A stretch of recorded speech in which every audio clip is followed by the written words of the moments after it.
everyone. This is Tatiana of Blogovision and AlteRock. I'm very happy to greet here the Black Mamba from Portugal. Hi, Miguel.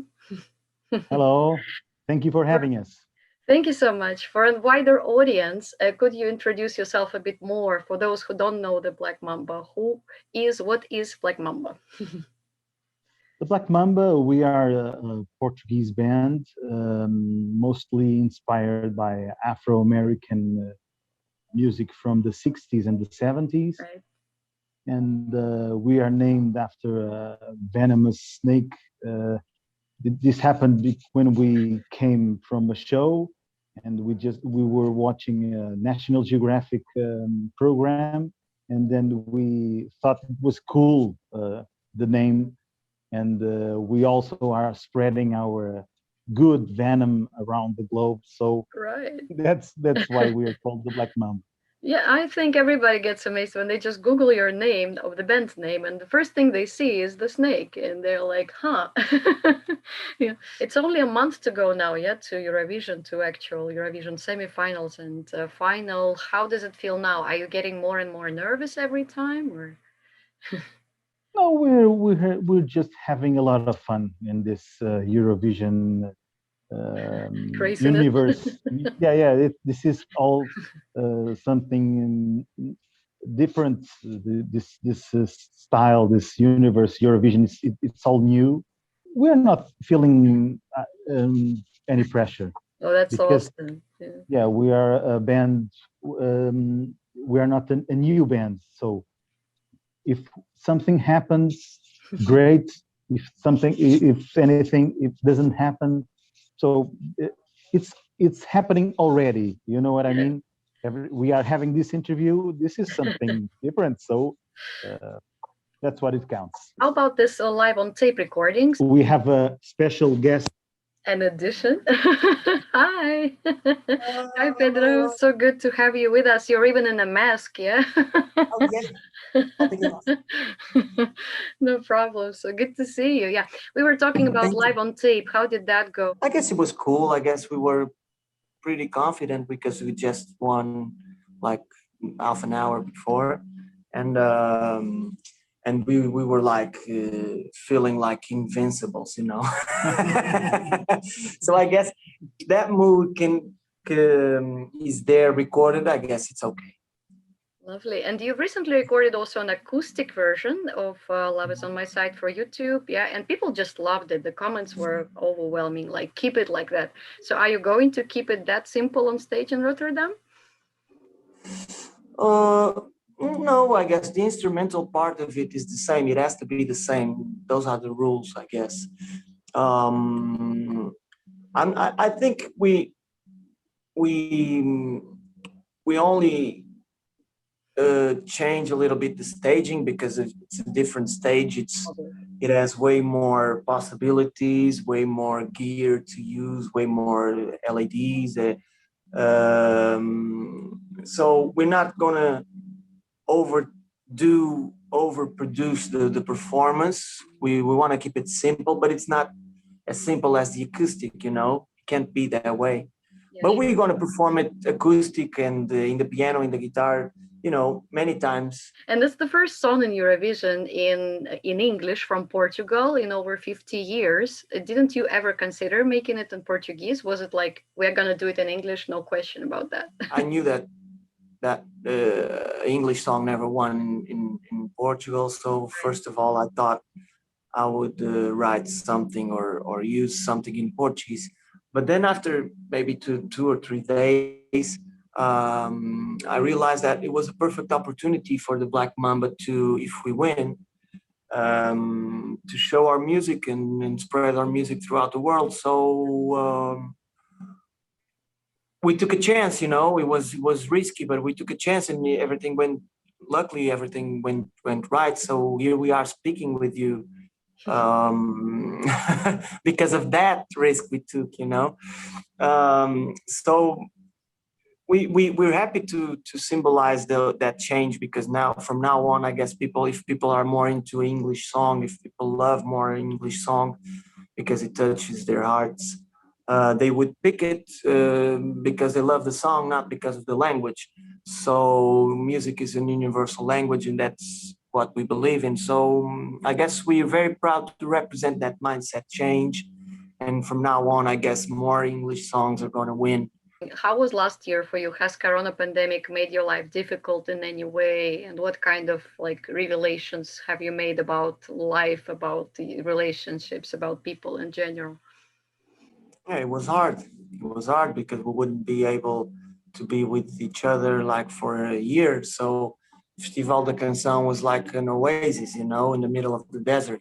And, you know, the music industry is like devastated right now. So it was a blessing to win and to be able to work and to sing. And if you weren't for Festival da Canção win, we probably wouldn't be doing this. So it was a blessing, you know. You are feeling very inspired. Yeah. Yeah, it's like a quiet year. Eurovision is here. Yeah. Yeah. Yeah, it's awesome. When I first heard the band, I actually immediately thought of El Green. I've heard a lot of him. Do you associate yourself with his music a bit? Do people compare you to him too? Oh, Al Green, thank you. Thank you. It's one of my favorites, you know, it's one of my idols. Actually, I was singing Al Green when I was coming here.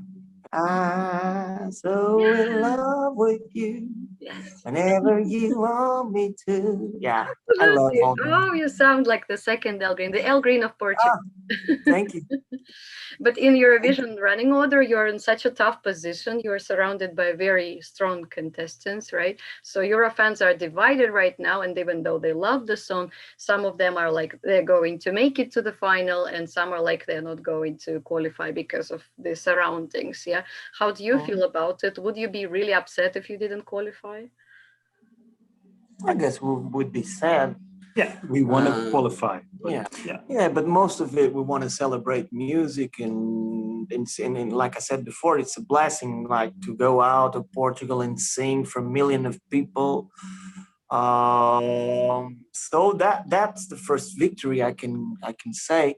But you know, since it's a contest, you know, the best result possible. It's the way it is, you know. It's like what we'd like to reach is the best result possible, and then the first step is to qualify, and then we have the finals. But it's hard. There's a lot of talented people, a lot of good songs.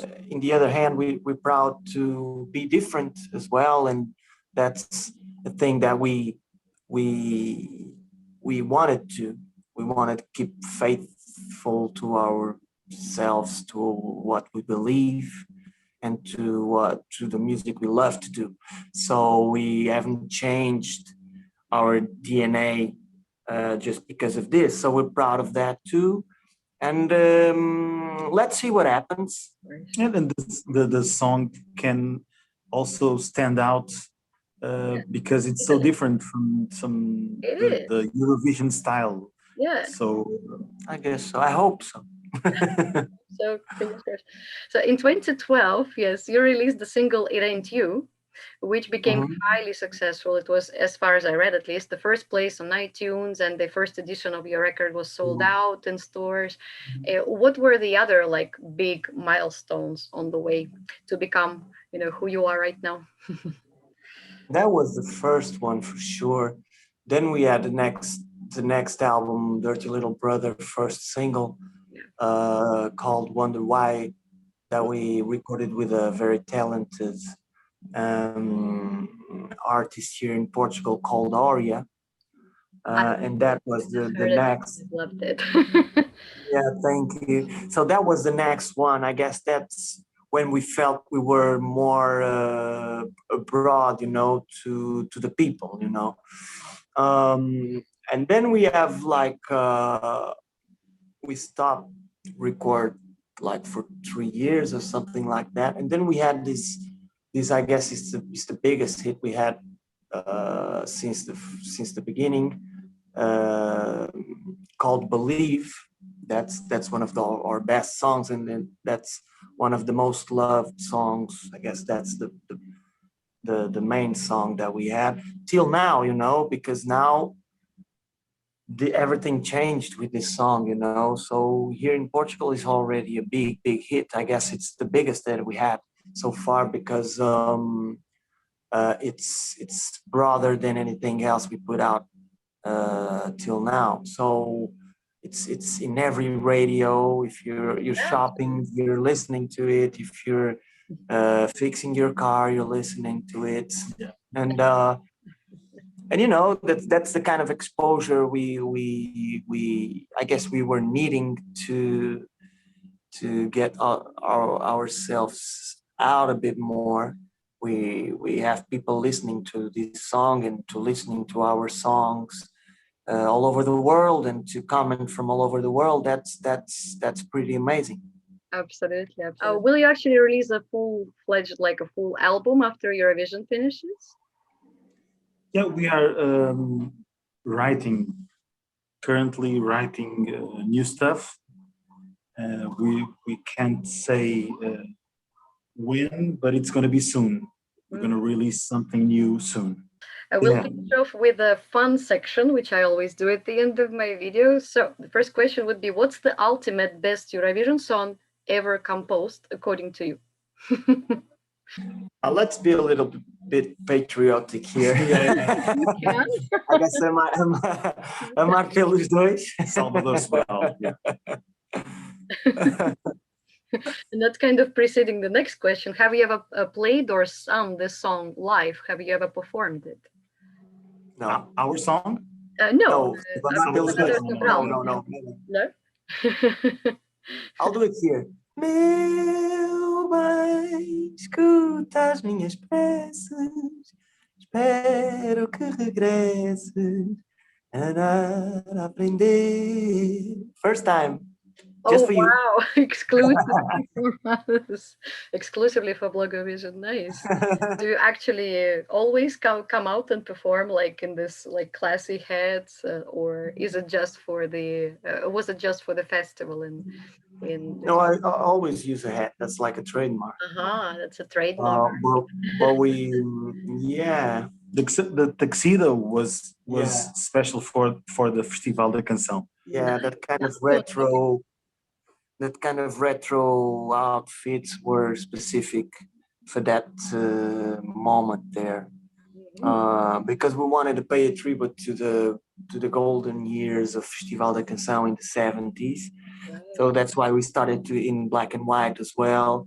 All the orchestration, the arrangement was thought to pay tribute as well to that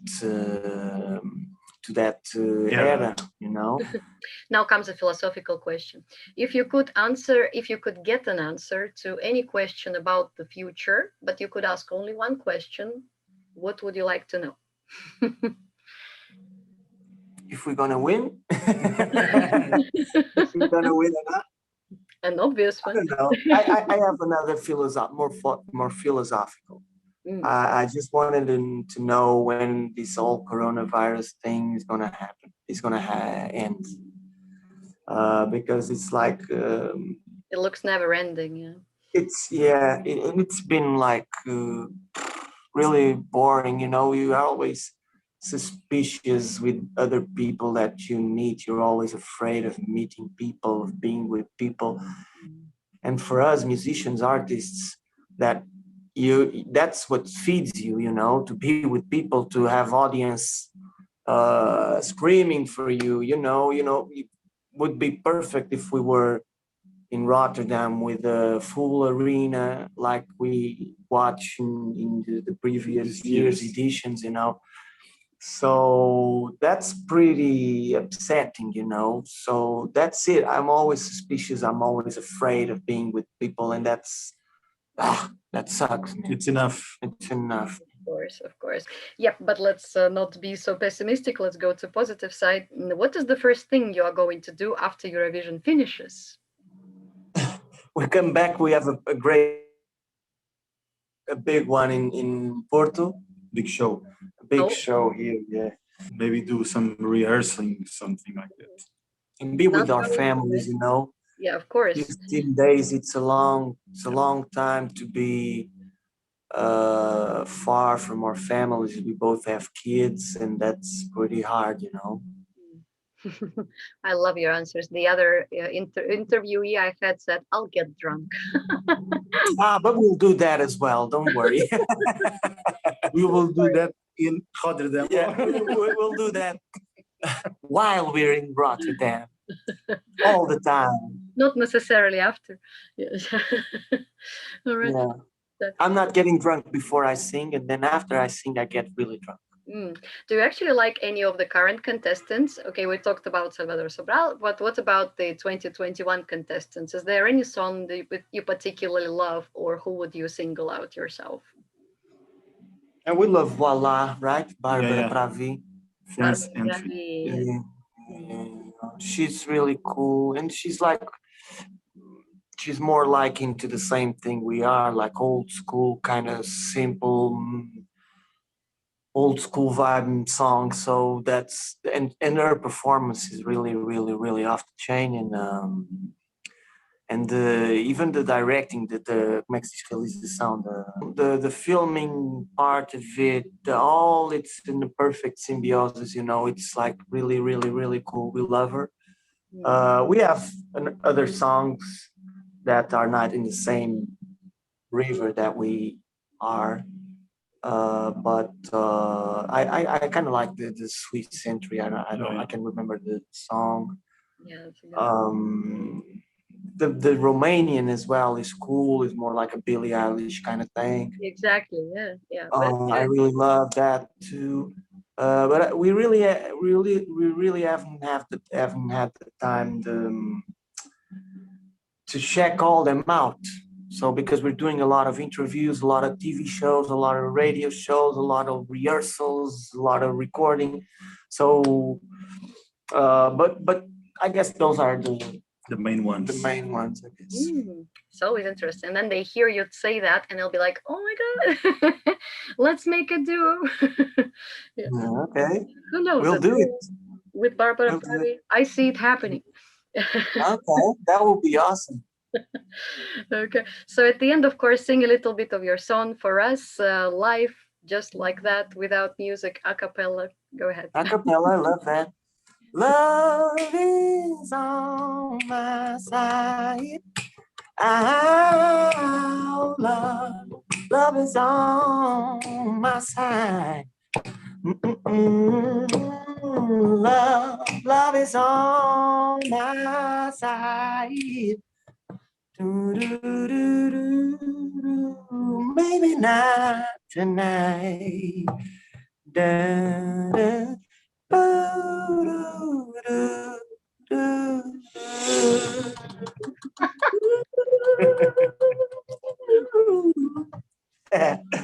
What an ending to that. You put a special. Wow.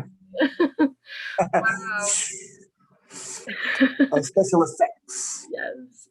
Thank you so much. It's so lovely talking to you. Yeah, and it feels through the music, and you really are such warm, people. It's so nice to be talking to you today. And greetings to you from the far east of Russia, where I am right now. I'm in the, well, you cannot even imagine, Russian-Chinese border.